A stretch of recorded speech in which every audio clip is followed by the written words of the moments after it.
Welcome back, everybody. Hope everyone is doing well. My name is Jason. I'll be your host on this CFL talk show, Hussey's Huddle. In this video, I'm going to go over the CBA negotiations this year in the CFL in the offseason between the Players Union and the league itself, and discuss some of the major issues and what are the major sticking points are likely to be, and the major things that I think a lot of people are, both sides are looking to see solved in this negotiation. But really quickly before we get started, if you want to support the channel, the best way to do it is by hitting the like button and subscribing to Hussey's Huddle for more CFL content just like this. I greatly appreciate it.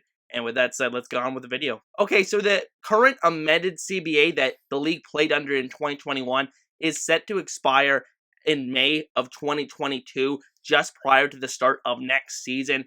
And obviously, this is very crucial. In years past, this has come down to the wire.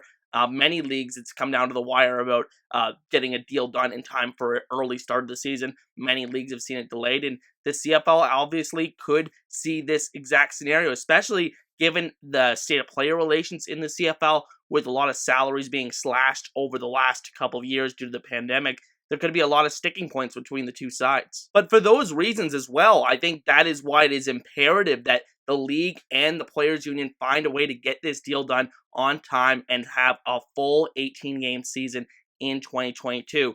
And with that said, let's get into some of these major topics that I think are going to be discussed in these negotiations. So I think the first one, and it's still the most prevalent out there, we're still living with this in our day-to-day lives, and that are the health and safety protocols for the league and the players. So obviously, this was a huge thing with the whole return to play this year, finally being able to get back on the field again.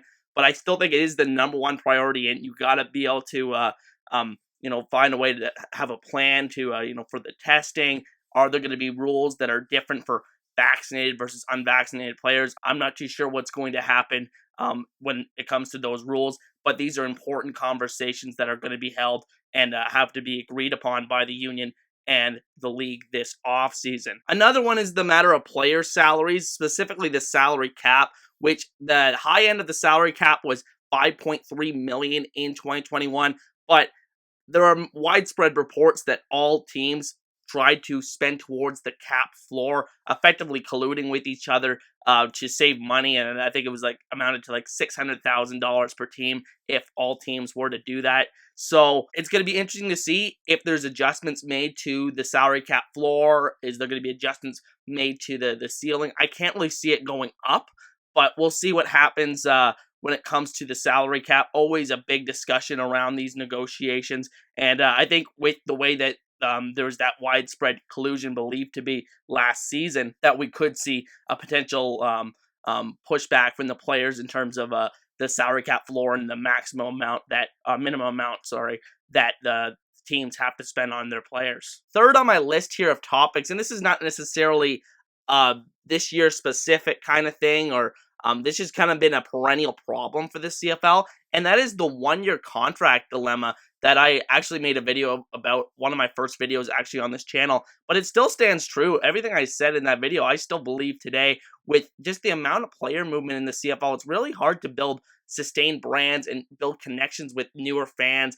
because you got to engage them and make sure those players are staying on the same team, at least for a relatively longer amount of time than they currently are. These one-year contracts are kind of just killing player continuity in this league, and it ultimately could also be hurting the on-field product in terms of the offensive side of the ball. I think a lot of it in offense is due to the timing. Continuity certainly helps with that. So I think the league and the players, they both admit that there's a problem with this. They basically both said, we would like the players to stay longer on the teams, and the players have said we would like to stay, but ultimately neither side has really put the first foot forward in this, and I don't know what the solution to this is. I think there are a few different ways that we could see both sides explore it. So I think one is kind of a restricted free agency approach to the CFL. I'm kind of surprised they don't already have, at least for these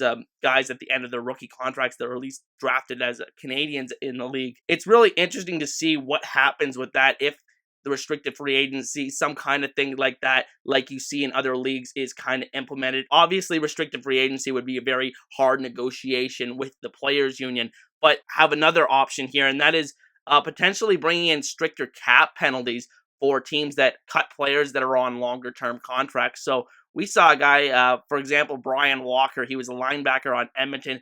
Last offseason signed a 3-year contract, and halfway into the first season of this contract in 2021, he gets cut by the Elks.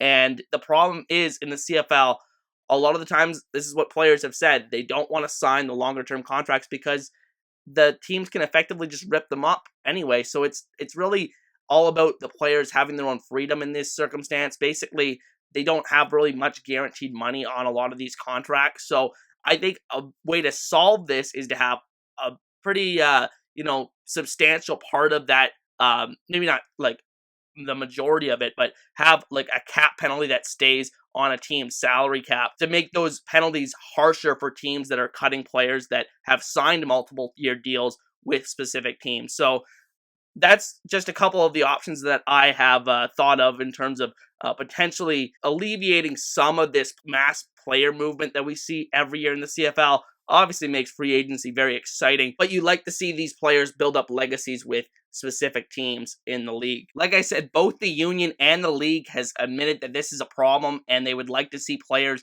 stay around on teams longer, but we just need to see both sides take that step forward and kind of meet in the middle and find solutions to keep these players on these teams longer and create more continuity for people that want to buy jerseys, for example, and team merchandise. And then finally, the last thing I wanted to discuss is the matter of contact practices in the CFL. And the league really ruled out contact practices back in 2017. This is right when Randy Ambrosie became the commissioner of the CFL, and this was one of his big controversial moves that he's had since he's taken over as commissioner.